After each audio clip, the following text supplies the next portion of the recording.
No one's clean. Everyone's got spit up everywhere. Everybody's just falling apart on the same level. That made me feel like I belonged.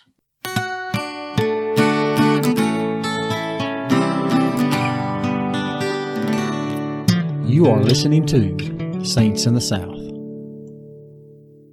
All right. Hello, everybody. We are at a special At Heidi's House edition of Saints in the South podcast. We have a whole new cast of characters today. We kicked the men out because today we are talking about women, Mother's Day, and how important and crucial we are to the church. So we're going to take a second and everyone just introduce themselves. I am Megan O'Bara, married to Kenny, who's on Saints in the South normally. I am Christy Crawford. I am Judith Grant. And Jessica Moore. Thank you. So my first question for you sisters, since we are all different types of sisters and members of the church, how do you honestly feel about Mother's Day? I'll start. As the resident non-official mother, I have a love-hate relationship with Mother's Day. I love honoring my mother and the other mothers in my life. As it relates to me, I despise it because it is something that I've always aspired to be in the traditional sense. And it is a day that I recognize those things that I lack. And so personally, I don't like Mother's Day. I kind of shy away from it. But I love celebrating those women in my life. However, we're all mothers in the church, every woman. But what about the actual day of Mother's Day, Judith? Do you wake up thinking, this is my day? I used to when I had little feet pattering around, but not so much now. But I always get a call from everybody. I look forward to that. The empty nest is happy and sad. I know for me, there's sometimes I feel like it's sort of set up for disappointment. Like there may be things like I hope that my child will say to me, but he doesn't necessarily know that he's supposed to say those things. He didn't read the script beforehand. Sometimes I try to send it to him, like, here's what I need you to say to me today. And then, I know that the year my mom died, she died like 2 weeks before Mother's Day. So it was like excruciating to sit at church that week.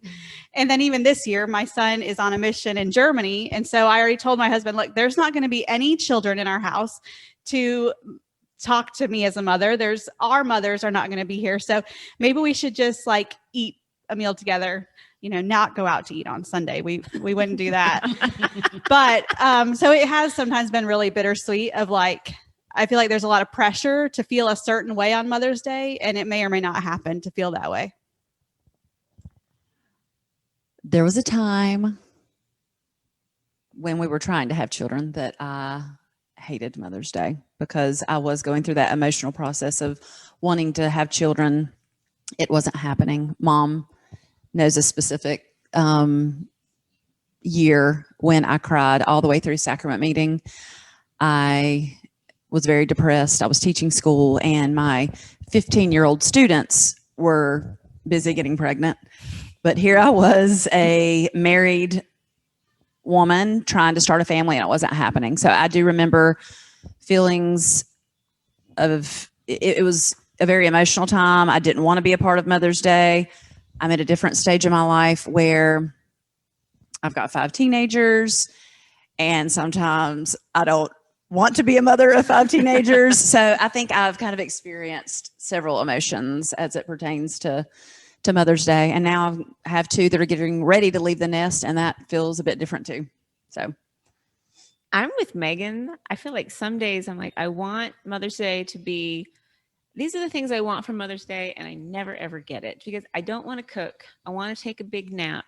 But that's almost like the anti-Mother's Day because those are the things that are so expected of you. Or I have a hard time, like I've had a few years where they almost barely acknowledged it. And I'm just like, all of you are going to die tonight. That level of like, why do I feel so terrible about being a mother today?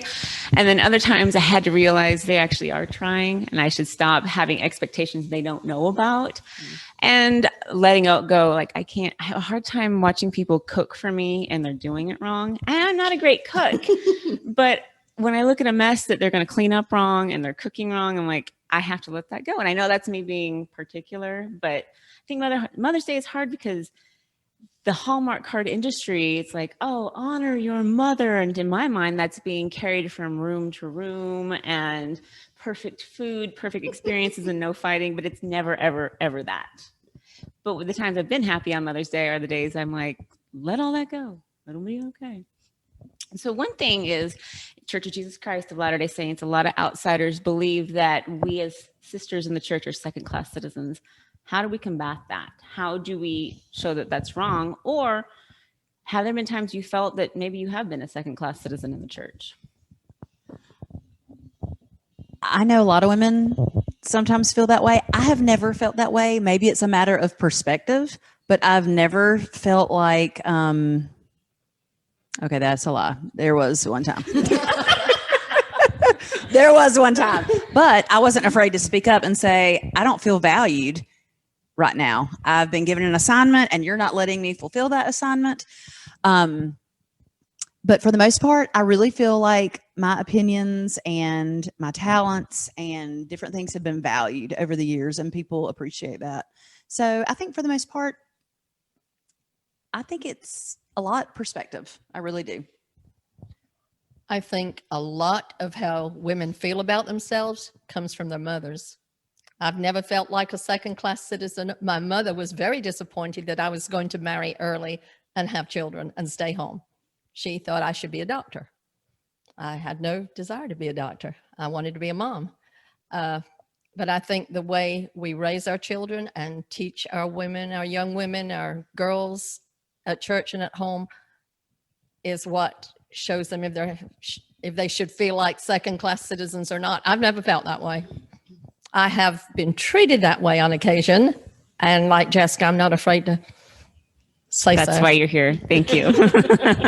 I was going to say, I felt like me and Kenny talked before I came that, I felt like we had a lot of strong personalities in this group, but I was like, I bet that's why we're here, because we've always been willing to speak out. And same with what Jessica and Judith both said is I have been in I think for me, I've never been scared to say what I really think, whether it's in a ward council, if I'm the only woman in the room, or if there's a bunch of women, and, I'll say what I think needs to be said.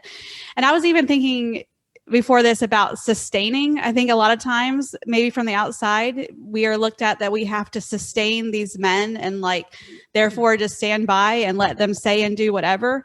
But to sustain doesn't necessarily mean agree with or just sit back and do whatever you're told. Sustaining really does, to me, include giving them the extra information that maybe they're not aware of. If there's situations going on or feelings or perspectives that need to be included. When you share that, you are sustaining them. You're helping leaders to do a better job by sharing your insight that they might not be aware of. And I've always felt comfortable to do that.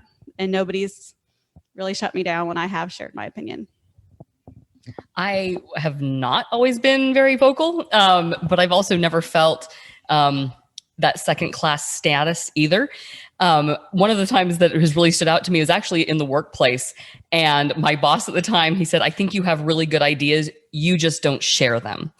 And I was like, wow, somebody sees my potential and sees me for who I am and actually values my opinion. And to that point, I had not felt valued. It wasn't that somebody had made me not feel that way. I just didn't perceive that in myself.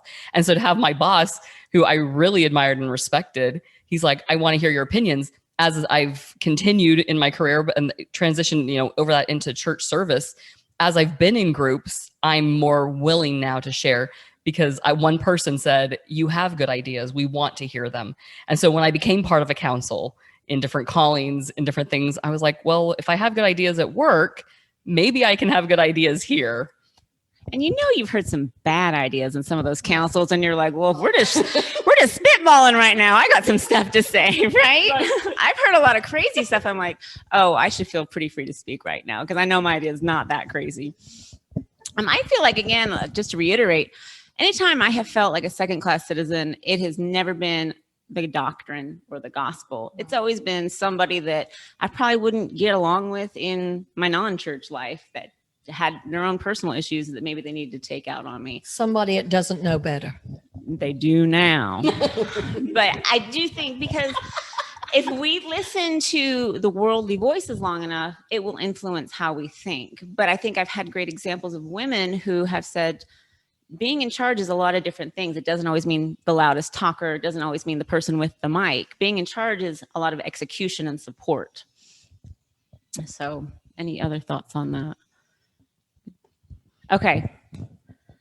So I'm going to read a couple quotes and we'll go to more of the questions. Some of these quotes, did y'all listen to the Sherry Do talk? Did I send that to you? Are we all not all mothers? I didn't for this, but I have before. I listened to it this morning again and cried my makeup off because to me, it is the gold standard of talking about women's roles. But she has 2 quotes in Are We Not All Mothers? And she quotes Elder Matthew Cowley, quorum of the 12 Apostles, "You sisters belong to the great sorority of saviorhood. You may not hold the priesthood. Men are different. Men have to have something given to them to make themselves saviors of men, but not mothers, not women. You were born with an inherent right, an inherent authority to be the saviors of human souls. You are the co-creators with God of his children. Therefore, it is expected of you by a right divine that you be saviors and the regenerating force in the lives of God's children here upon the earth." And she continues with that. Motherhood is not what is left over after our Father blessed his sons with priesthood ordination. It was the most ennobling endowment he could give his daughters, a sacred trust that gave women an unparalleled role in helping his children keep their second estate. As President J. Reuben Clark declared, motherhood is as divinely called and as eternally important in the place as the priesthood itself. So are we done? Is that all we have to talk about? Because to me, she says it all right there. Like, it's such a powerful, I remember hearing that for the first time in 2001, and it rang so true, but I had never articulated it myself that way. But everything she said, I was just like, well, that makes perfect sense. We don't have to be given anything. Of course, we already have something inside of us. Any thoughts? I think maybe my views are a product of my mother raising me, but I have always felt that motherhood was one of the greatest callings. So I never felt, again, second to or less than men. I always felt like my role as a woman, as a mother, was one of the most noble callings given. So, And I agree with that, but sometimes in the course of a day, nobility doesn't cross your mind. But I second everything she says, and was what I wanted to do, and I did it, kind of. So you always felt called to do it, though. That's the role you wanted. Yes, I wanted to get married in the temple and have children. That was, I was in college, and I would have stayed in college had my husband been not ready to start a family. He was a few years older than I was, so we started a family. Was that how y'all felt too? Well, I was going to play off of what Juice just said a little bit because my experience was a little bit different. I mean, I always wanted to be a mom. But for me, I did get married the summer after my junior year of college to my son's father. And we did immediately become pregnant. And so it was really tempting for me to be like, okay, we're good. He is, he has a job. I'm married. I'm doing the things. I'm pregnant. But I did finish school, and I'm grateful I did, because I didn't know at that time that a year after my son was born, I would be divorced and a single mother raising my child. And because I had finished school, I was always able to get a job and provide for my child. I have heard some people complaining, it wasn't about our church, but it was a different, conservative Christian church, that they felt like their girls were kind of brainwashed to be mothers, that they were trained from day one on being a mother, and that they were taught that was what they were supposed to do. And for me, it was silly to criticize. I mean, obviously I wouldn't call it brainwashed, but why is there a problem with training little girls on how to be a good mother? Because people need care. And whether it's from a biological mother or another source, the training that goes into becoming a good mother can be applied to anything, any situation. And so to criticize somebody for training or for raising their children to be parents was crazy to me, because I did from the time Kind of goes against the laws of nature. All animals care for their young. If we want to keep the world moving forward. Well, I So- think some of these people think that's all we're Right, trained to do, which is ridiculous because we're all encouraged to better ourselves Right. and educate ourselves. And I will say, in my family, I'm the youngest of 5 kids, and I was from day one. I wanted to be a mom, but I was always supported in anything I chose to do, and so I did. All of us, pursued education, and we're prepared that way. And talking about motherhood too, and kind of plays into some things. We're kind of taught that like motherhood is a choice, and like, oh, this is what I chose to be, but it's something out of our control. Because that's been something I've struggled with. I am somebody that struggled with secondary infertility, where it's like it seems like you're supposed to get to make this decision to have a baby, but you can't just decide to have a baby. Right. It doesn't work like that. So that's another just part of motherhood that comes in, that you can choose to be a mother in all different roles, but it still doesn't change. Even though we're divinely appointed to be mothers, it doesn't change the fact that sometimes you're going to experience horrible heartache at not getting to be a biological mother to an actual person. So that's just another thought I've had. I feel like, and I hate saying it out loud because we're in my own home and my children are upstairs and I love them. I never felt the desire to be a mom growing up. I hated babysitting deeply and passionately. I don't want to do that. Don't drop your kids off here. I mean, they'll be safe, but I don't think about like, oh, I sure hope I can take care of kids.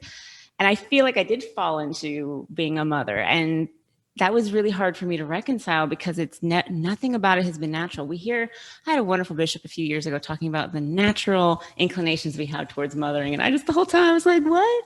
Who? No, I've never felt natural. I felt like it's something I had to work so hard at. Like I've never seen, like the scripture, can a mother not hear her sucking child cry? And I'm like, I mean, I will take care of a sucking child, but it's never been like this overwhelming, all the children in the world come to me. I never have felt like that. So I feel like nurturing has been something that we're all given. Mine was a mustard seed, and I've had to really, really work at what that means. And it's worked for my family. I love my children more than almost anything besides my husband. He's always number one. But I love these people, and I feel for me it has been, the Lord has blessed me to see my potential through the children, since it was hard for me to feel it naturally, if that makes sense. So when I see young women who are like, oh, I don't want to do any of that, I feel a kinship. I'm like, I get it. But I know the Lord's role for me sometimes is more than what I want to do. And anytime I've done what he wants me to do, he's been right. And I've been benefited. Well, I wanted to do it, but not exactly when and how it happened.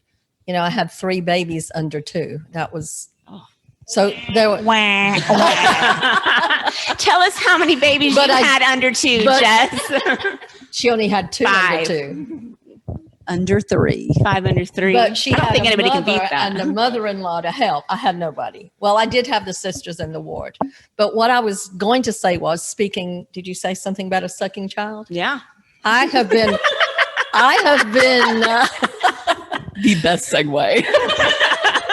well, but seriously, that's who I have mothered for the last umpteen years, is the mothers who needed help nursing their babies. And that has been probably much better than any college degree that I ever would have got. I have gotten more fulfillment out of that, possibly even more than mothering my own. Maybe not, but I've met your kids. You probably got more out of it. Yeah, well, they were more grateful, I can tell you that. Do you remember the night I called you in tears? And it's my oldest. Were you in Atlanta? I was visiting here in Okay. Waycross, and I had my oldest, Reagan, who's 16 years ago. We were visiting, and I was the worst. He did not want to breastfeed, so we were pumping and trying to breastfeed. He was premature, and I remember calling you in the middle of the night, and I'm like crying hysterically because, first of all, again, I just told you a whole story about not being a natural. I was like, this baby's here. It wants this food. I don't know what to do.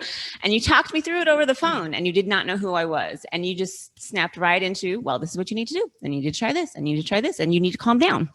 And all of those things, which no one likes being told to calm down. But you were an authority for me in that moment where I was Did it falling help? apart. It did. He never liked breastfeeding, but got me through that. He's still alive. He's still here. Yes. And he's not sucking out of a bottle still. You got me through a really hard moment in that. It wasn't like the ideal nursing situation I would have ever picked. And I don't think that's the other thing. You don't get to pick those things. Got me through the hard moment. And that's the lesson, was you can get through this hard moment. As we're talking about nurturing, you're saying, we're talking about nurturing in this very traditional sense, like gravitating towards children and caring for them. But I'm listening to Judith talk, and, that was her gravitation, is to helping women. So almost nurturing has this different definition that we can apply here, that it's just reaching out to meet the needs of someone else. And so that's also why we need each other, is because a gift I don't naturally have, maybe you do.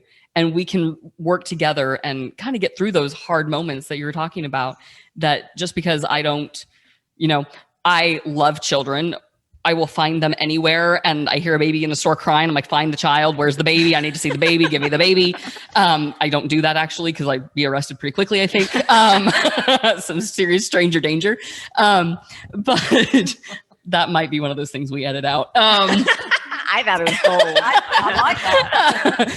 But that's not something that in my personal life I get to. I have 2 dogs and a cat, and while I get to love on them, they're never going to grow up and give me anything in life. They are just takers, and I love them. But other people have children that I can nurture, and again, using that definition of just helping. I've tried to help moms who are in a really stressed out situation, and there's a baby crying and she's checking out in line. If I can distract that baby for just a minute while she gets her groceries on the belt or something like that, I feel like I've helped her in some way to get through that moment. As a non-maternal person, when I see people like you in action, I almost have a moment of, oh, that's how this works. I will take some notes. And the people that are unnatural, I have looked to them many times to be like, I had a friend that used to always kiss her son's head. And for me, I'm embarrassed to say I'd never, not like I shunned my children, but she would always kiss his head. And I'd be like, I should try that. I should kiss my son's head more often, because that was just not how I operated. And because she was so demonstrably maternal, it helped me. So what you're saying rings very true to me. So here's my next question. Knowing we have a mother in heaven, how does that change your view of yourself? Do it. I have always known, long before I joined the church, that I had a mother in heaven. I have a father in heaven, so obviously I have a mother. That was not a strange doctrine to me. And I believe that she has nurtured us and continues to nurture us. It just makes total sense. It's a comforting thought to know. You don't need a full piece of paper for that math. It makes sense, right? I don't even remember the original question. How does knowing you have a mother in heaven affect your womanhood and your motherhood and who you are? It does makes me feel like my role as a mother is hugely important. I think about the relationship I have with my mom and how close I am with her. She has always been someone who's been at the crossroads of life. And when I was living at home and working really late nights, my mom was always awake waiting for me. And maybe not always awake, but she was like on the couch. So when I walked in, she would be awake. But she's always been there for me. And I just think about our Heavenly Mother. And really prior to this conversation, I knew doctrinally we must have a mother, but I hadn't thought about how that affected me until kind of posed this question earlier in the text. And again, going back to the relationship I had with my mom is very involved in my life. It makes me believe that our Heavenly Mother is just as concerned about us as our earthly moms, and is a driving force. We talk about help on both sides of the veil. And we talk about, there's always kind of this running joke in comedy, when someone's about to make a bad choice, the phone rings and it's mom on the other end. Well, how many times is that mother in heaven petitioning angels to come and help us on this side? There's a book I had heard about. I don't know if any of y'all have heard about this book. It's called 100 Birds Taught Me to Fly. And the author talks, she is exploring the divine Heavenly Mother. And she, like, it's all different little experiences she's had. And some of it is very particular to times that she felt the influence of her Heavenly Mother. And she talks about like looking for signs of her Heavenly Mother while she's in the temple, and even just looking at her own mother and seeing that relationship as, you know, a parallel of the relationship with the Heavenly Mother. And that same thing about looking out for us and caring for us and loving us and being an example to us on how to mother each other and our children. So I haven't read the whole thing, but it's very interesting, that idea of looking, you know, we're taught to feel and recognize the Spirit, but looking for those times, those hints of our Heavenly Mother in our lives. I think that's a great point of everything you've said is she's clearly always been there. And I think even if you get very simplistic, think of Noah's Ark, 2 by 2. Heavenly Father has always followed a pattern. It's not like he said, men are great, women are dumb. You know, there's no doctrine that supports that whatsoever. And if you look even to the super basics of, we have 2 by 2 getting on the ship. We're 2 by 2 in our partnerships, in our, how, of course, the father has the mother, of course. And I used to be in a Relief Society stake presidency, and they asked me one time, well, what's the greatest thing you learned? Like, what did you learn from this? And I said, I just love my sisters so much because I feel that sisterhood is divine. And I think, well, of course, because we have a Heavenly Mother. She's all things about women is divine. Are divine, is divine. And she's co-equal with God. And she is, absolutely. She's what he had. I mean, neither is the man without the woman. Yeah. Kenny and I have actually talked about this quite a lot in like as far as the men in leadership positions, that not all the time, but there's usually a wife, and how I know when he's been in positions, even if it was totally his stewardship and his decisions, we definitely talked about things at home. And I would, you know, kind of help him to see things from that other perspective. And I think we have kind of sort of joked, but talked about Heavenly Father and Heavenly Mother, that there may be times that she's like, no, perspective on, like, yeah. let's not actually destroy them all. Like, let's give them another chance. And so, you know, and talking about women's role in the church, like historically, you know, people have kind of viewed it as like sometimes that women don't have a voice because we don't have the priesthood. But like we said, a lot of us said at the beginning, we do have a voice. And, you know, thinking about the history of the church, how many different things were like Emma Smith counseling together, and other key women. They weren't, you know, necessarily the ones that ended up being publicized as part of it, but their you know, what's that word? Their influence, I'm sure, was felt in those situations. So I just think the women have always probably had a really strong role, whether or not it was publicly seen. Well, and if the power of the priesthood is that power to act in God's name, how are we not doing that? We do so many incredible things in God's name. That's clearly the power of the priesthood. We just don't have to be given the keys, the role. As Brother Cowley said. Okay, so what has been surprisingly great about being a woman? Because in our society, I think Satan is one of my favorite topics. I love to bring him up anytime I can. He is so good at hurting and destroying women. What is something that you love about your womanhood? That I'm not a man.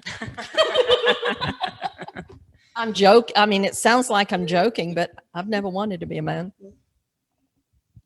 I love the quote, and I don't even remember who it's by, but whoever it was, she said something like, we have enough women who are, you know, one characteristic, we need women who are like the more tough. Course is one of the words she says. Yeah. So like more course, more. I want to say it was Eubank. Who was it? I think it was Sharon Eubank. I love listening to her. Yeah. She's like so bold. Yeah. She just says it. And yeah. And like I said, I can't remember it, so it very well may be. But kind of talking like this desire in the world for masculinity, that there is a definitive need for femininity. Mm-hmm. And I work in a place where it's not good at math, like 90% men and 10% women. And I actually really enjoy that type of environment, but my power to have an influence there, while I'm not out like babying the men and I'm not cleaning up, I refuse to clean up after them. But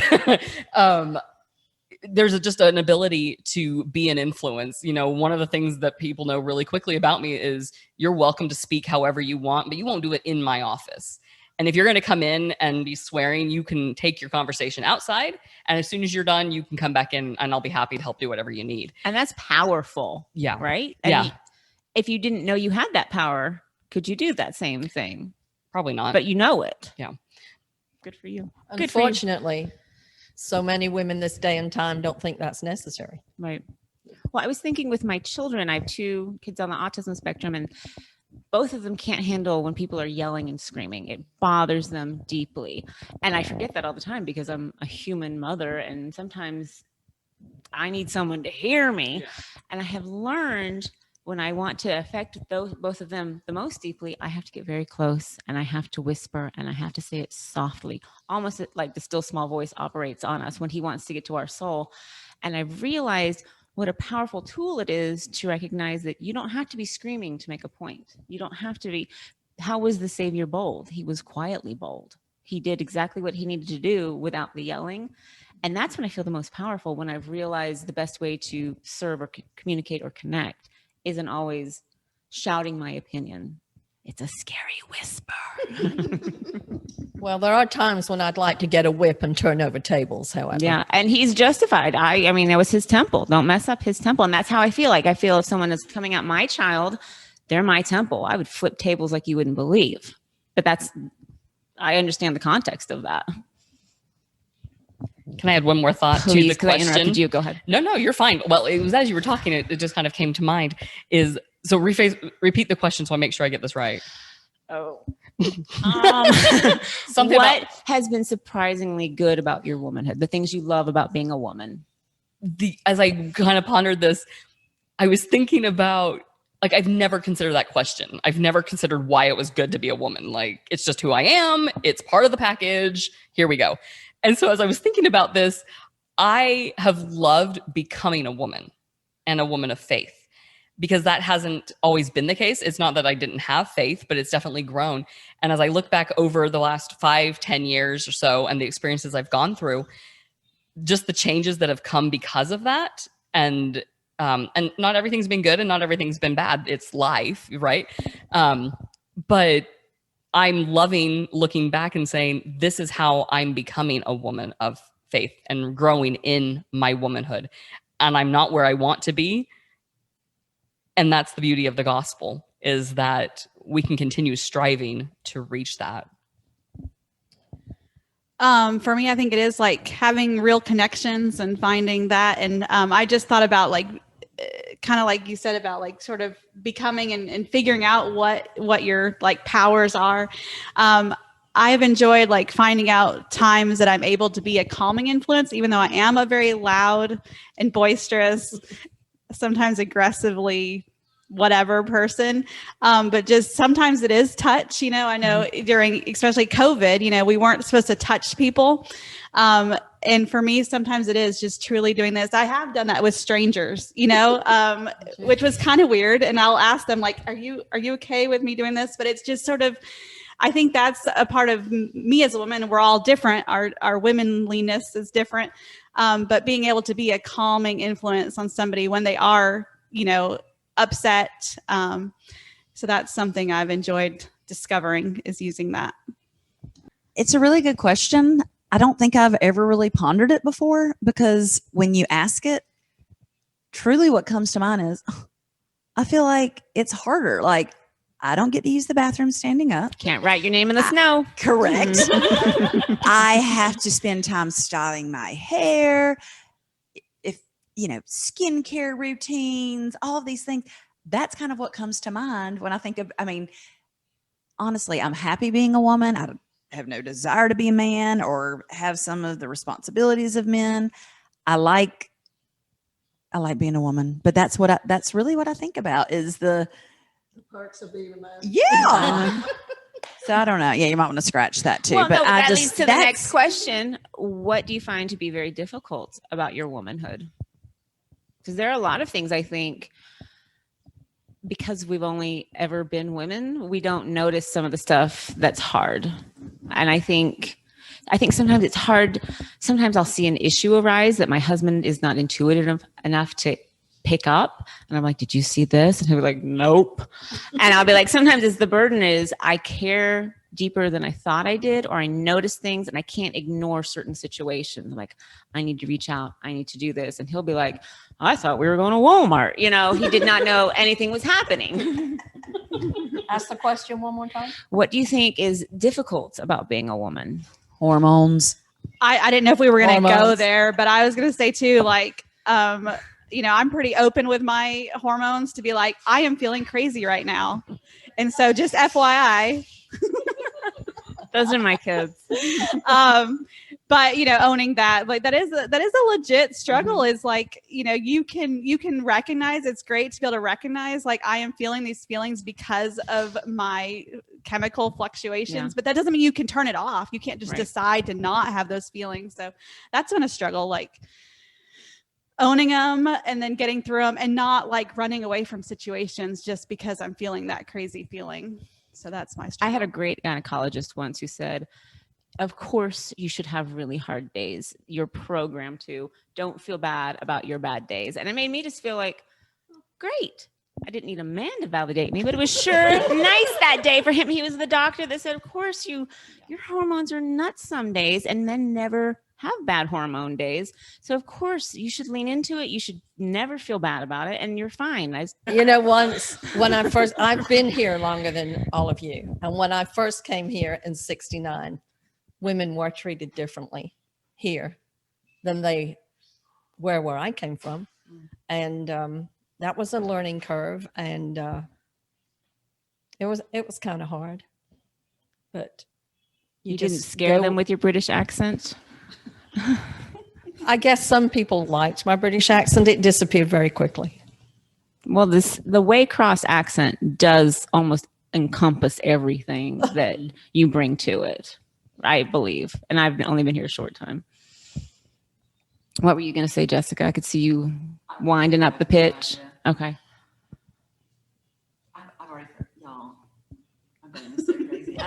Ask her the question. Oh, the again. hard part of womanhood. Yes. The The forgetfulness. only one single hard part about being a woman. I have a hard time. Sometimes I have a hard time having relationships with other females because I feel like hormones make us crazy, and I don't really deal well with crazy. And so if I feel like that's going to put some extra drama in my life when I already feel like I've got 5 female teenagers at home, I shy away from that. I do find myself backing up, and I don't think it's really a conscious decision. I'm just like, okay, I don't know. That's been hard for me. I think What's your little saying? all women are crazy. Yep. But only women can say that. Yeah. And we will fight you over it. Okay, so how can we better connect with the youth of the church, the young women of the church? I think that growing up, I always saw Relief Society as the old ladies club, and it was boring and I wanted nothing to do with it. And I was only 50% wrong. I think there are a lot of people who have that mentality and want to keep Relief Society a boring old ladies club. Some of the best ladies I know are older than me and in Relief Society, though. So what can we do to help our young women feel welcome and want to do this? The Relief Society organization, the largest women's group in the world, and we're incredibly effective at what we do. So how do we tell the young women that? I think acknowledging the young women when we see them, calling them by name, greeting them when we see them, maybe ask about what their interests are, just taking some interest in them. A few fun joint activities. Tuesday, 7:00. I know for me, and I do currently serve in young women for my first time serving young women.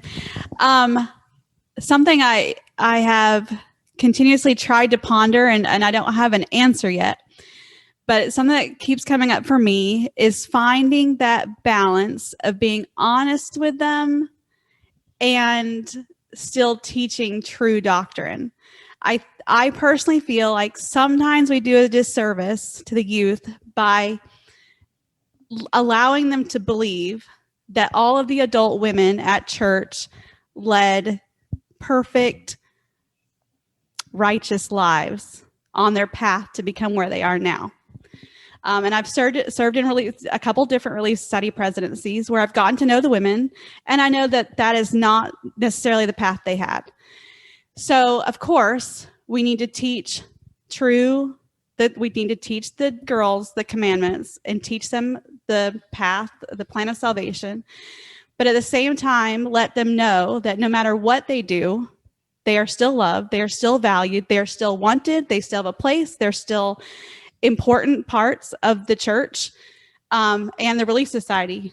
And finding the way to, we wouldn't ever want to air our dirty laundry, but find a way to let them know that, you know, of course, if one of us is perfect, well, then fine, we can present ourselves as being perfect.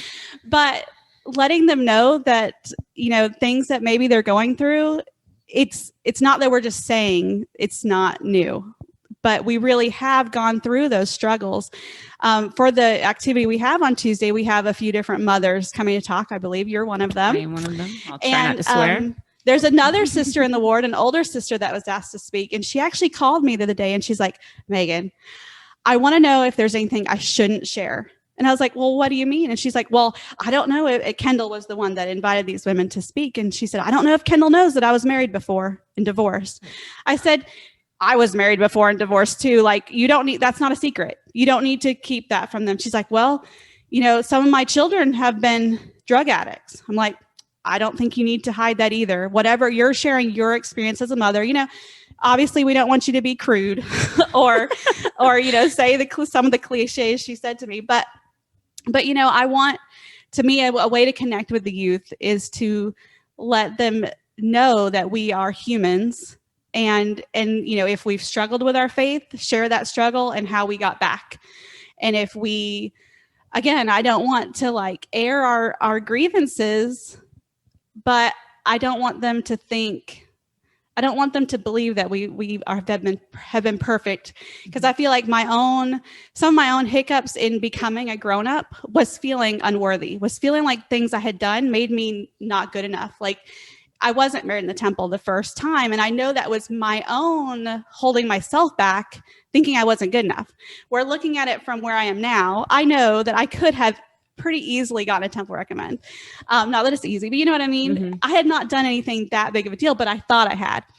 So anyway, I think we can connect to the young women by being honest with them and supporting them. Another thing, I love that the church has, you know, recently been very clear on that children and women can request to have another person in interviews with them. And we have, as a young women's presidency, let our young women know, if you are asked to go speak to a member of the bishopric and you would like one of us to come with you, please let us know. We will happily come with you, whether it's, you know, a regular interview or maybe you feel like you need to go talk to the bishop.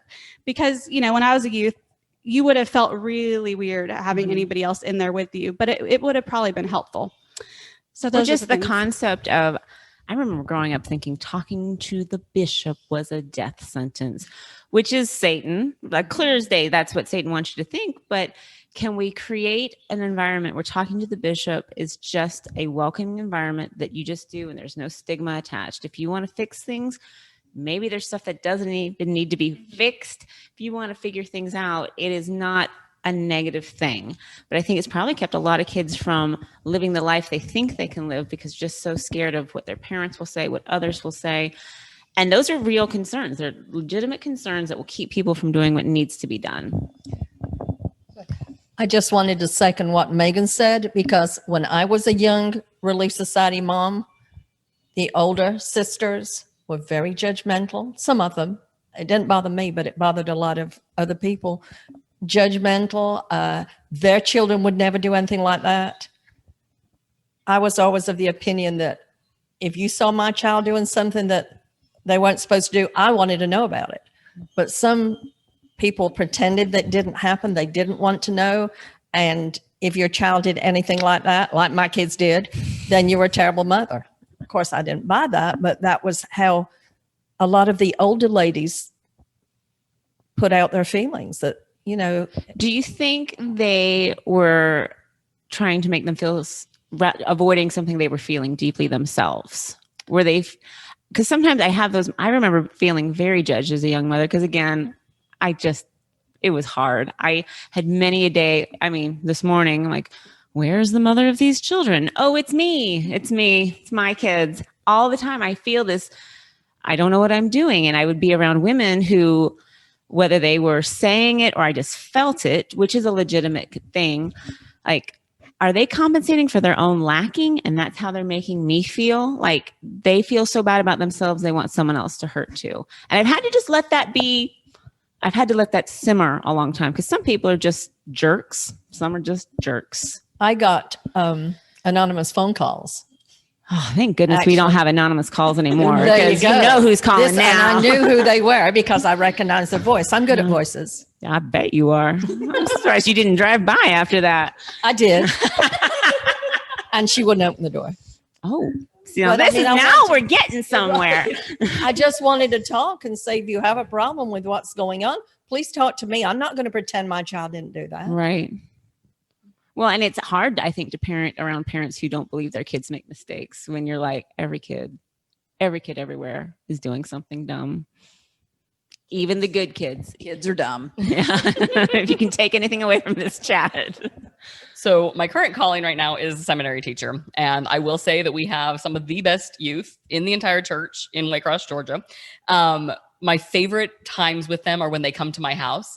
And one of the first times we had this year with the new freshmen, they just wanted to sit around. It turned into like truth or dare. And I'm very much opposed to truth or dare. Like I will never do a dare, but I also don't like sharing all the truth either. Like I hate truth or dare. And so I was like very on guard the whole time and then I didn't want someone to feel left out, all of that. But anyway, it turned into a discussion and they're like, they just started sharing these like really deep, dark secrets. And again, parents in the room, like nothing horribly wrong, but they looked at me and they're like, can we share anything? And I said, well, don't make it illegal and don't make it something you should be talking to the bishop about instead. And I said, other than that, I said, like, as long as you're just sharing openly and we're okay, put some boundaries on it. They shared things. I asked them, I said, do your parents know these things? And they're like, no. And I was like, so why not? And they just opened up. And I'm like, how do we get from all these kids have these things and what are they afraid of? And like, they never gave me like, I'm legitimately afraid of my parents. It was nothing like that.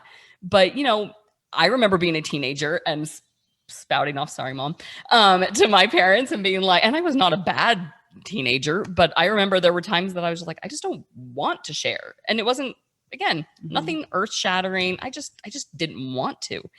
And it's been very interesting and I don't even know if I have a point at this point, as I ramble. But it's been so interesting as we've gone through class, like what Megan was saying is sharing with them that, life is hard. We've all made mistakes. And the fact that they feel open enough to share with me their concerns, their struggles, helps me feel better ways to connect to them. And one of the questions I think you had posed, and maybe this question I've kind of forgotten, but see, forgetfulness it's a real thing. But how do you get the youth to connect? And I think what Jessica said too is just be there, create a safe place. I think the word safe space gets a really bad rap, right? And it really bothers me. I'm like, we don't all need safe spaces all the time. Like life's not like that. But when you have an environment where you don't have an adult in the room that's going to jump down their throat and be like, why would you say that? Why would you do that? Or, we talked about ideas earlier. Some of these teenagers have some really quirky ideas. But I don't jump down and be like, that's completely wrong. We will talk about it. And I love when they ask questions in class that I don't have answers to, because I'm like, well, let's put a pin in it. Let's do some research. Let's come back to that. I really feel like it's important that we don't blow them off. Because at this time in their lives, they have questions and they're serious. And sometimes those questions get played off by them. Like they don't want to make a big deal about it. And so they'll kind of say it and laugh it off or something. But if they've asked it, it means something to them. And so as adults, I think it's important that we take that seriously and take every opportunity that we can to just be there for them and just have a place where they can come. Like I was really concerned in the beginning because I've always wanted, so back to the have no children of my own thing. Growing up, I've always wanted a house full of kids. I was going to get married and have kids, and that's not happened. But I just always wanted a house full of kids, and we were sitting around and I had 15 kids in my house one night, and I just looked around. I'm like, check the box. And then they all went home and it was over. Like, so like all these other parents are like, I love my kids, but I'm like, send them over for the night, like I'll take them for a night. This is fun. But yeah, so I love being able to have that environment with them. And I think it's important that we create those opportunities for them to be together. And if we are fun with them, be afraid to be goofy and look stupid. Don't know the answers. This last week, we played a game in class called Stump the Teacher, and I gave them full free reign. I said, you can ask me anything from what we've studied so far. And just was like, you guys come up with questions and see if you can stump me. And they did. There were quite a few I knew, but there were quite a few I didn't. And I'm okay with them realizing that I'm completely fallible. I don't know everything. And again, I'm all over the place, but back to what Megan said, I make sure that they know that I'm not perfect. Right. I've made mistakes. Everyone has, but that's why we have the atonement. And we talk about how the atonement plays into our lives. We talk about, well, how have you applied the atonement to your life? You're like, well, no one has a book on how to apply the atonement. Like there's not a step-by-step instruction that says, well, I did this and I've done that. And so we've talked about what that means in class and just say, okay, so what does it look like today? How are you going to be a little better today? And just helping them see that the gospel, the way you live it, is not the same for everyone, and it doesn't have to be monumental. I didn't get where I am by climbing one huge mountain in a day, and was like, feed it. I did it. Perfect. Today was the day. Exactly. The end. I've accomplished it, and I'm done. It's steady climbing, and it's important to me that they know that. And if they know that, I think some of that will help transition later on too, if they've got good teachers and adults in their lives that are willing to say, hey, I'm not perfect either.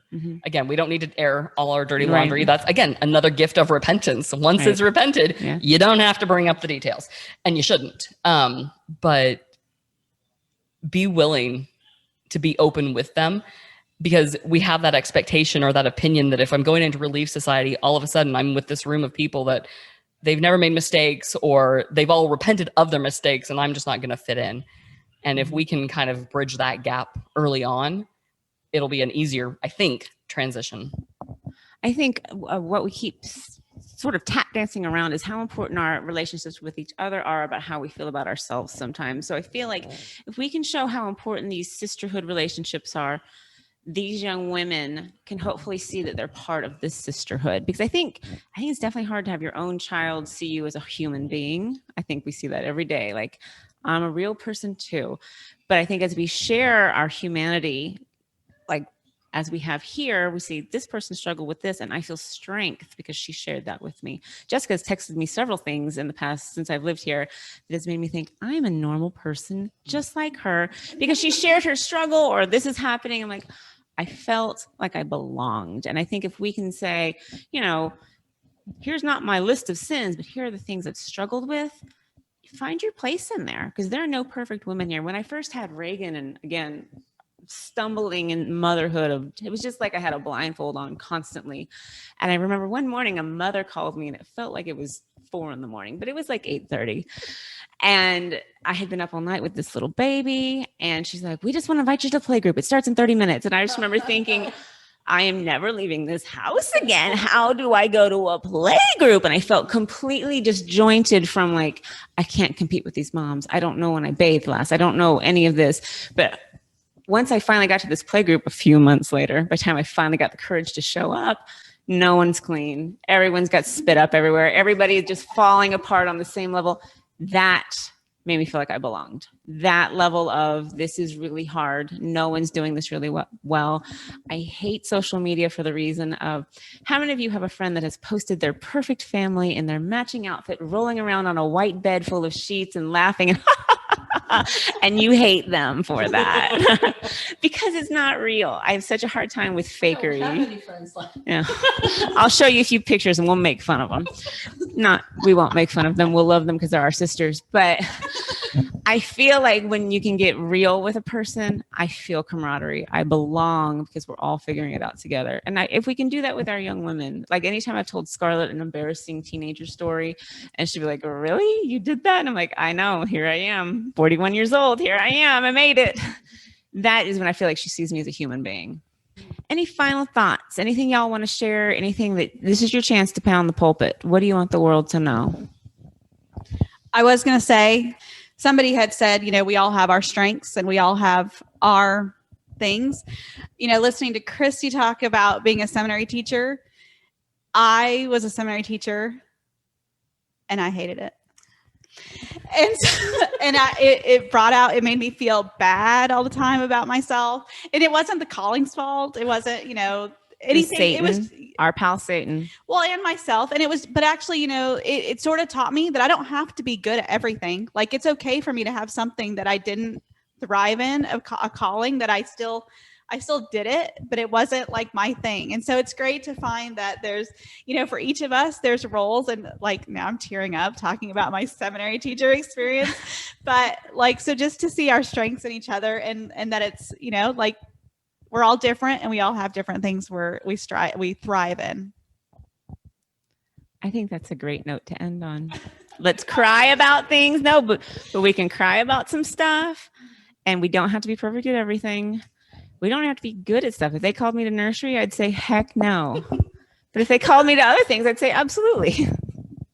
Well, I love teaching seminary, but what I noticed was all of a sudden you become the person that they ask questions to and they want the answers in Relief Society and Sunday school. They think you suddenly know everything. But I love the kids. There's one thing about it. You know the youth better than anybody in the ward. And I loved it, but I don't want to do it again. I just want to share something. Christy, when you were bearing your testimony today, before you went up there, I had been pondering about the Lord's timing. And I was thinking, my emotions were up here this morning, and I was thinking about my girls who are getting ready to leave home and how our family dynamic is getting ready to change. But anyway, I was just thinking about what have these twins taught me? And the thing that kept coming to my mind was they taught me to trust in the Lord's timing. And I thought, well, what if the triplets taught me? And I thought that the Lord will give us more than what than what we asked for and than what we expected. But as you were bearing your testimony, I thought, what a blessing you have been in my children's lives. Seminary this year has been such a different experience for them, and it has been divinely appointed that you have been their teacher. And I think about Megan serving in young women and how I have a specific child that I think of that I just feel like the Lord's hand was in that calling, that you needed to be there for my child. Your non-judgmental, real ways are what my children needed. So I just love how each person plays a role in each of our lives and in different ways, whether it's for us or for our children or our families. Anyway, I love you. I just wanted to say that. Thank you. And now it's recorded and you can listen to it over and over. Thank you for sharing that. Thank you for coming to my house on a Sunday, on a fast Sunday even. Well, a fast Sunday, like we should be in the lay down coma right now, but here we are talking about womanhood. I'm so grateful that we could. Thank you for coming. Thank you, Saints in the South, for facilitating this so we don't have to drive out to Jackson's wooded cabin. I wanted to go. Well, you got to wash your car after you go out there. It's dirt road. Anyway, we're signing off from Heidi's house this Sunday night. Thank you. Keep striving. Y'all keep on striving. Y'all keep striving.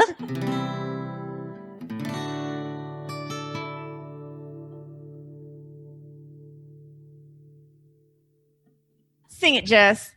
Is there a I have tune? no idea. Just We need to create a tune. well, it goes. I Y'all want to keep put on my striving. I want to put on my socks from out of the box. You mean Uncle Uncle Andrew's Andrew's socks. She's straight rude. I don't Road. know what you're talking Road. about. I don't know what that means. Yeah. All right. I love Uncle Andrew. I do. I wish I could have given some historical context in a very slow voice. He is my favorite nephew.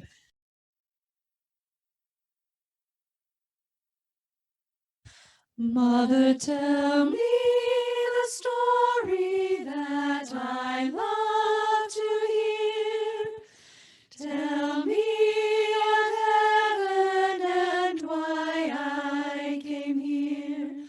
Mother, tell how you love me and gently speak, and then I'll go to sleep. Child, I am here. Can you feel that heaven is near? Sleep, sleep, a loved watch I'll keep to protect you through the night. Mother, tell me the story that I love to hear. Can you tell me that heaven is near? Mother, tell how you sleep and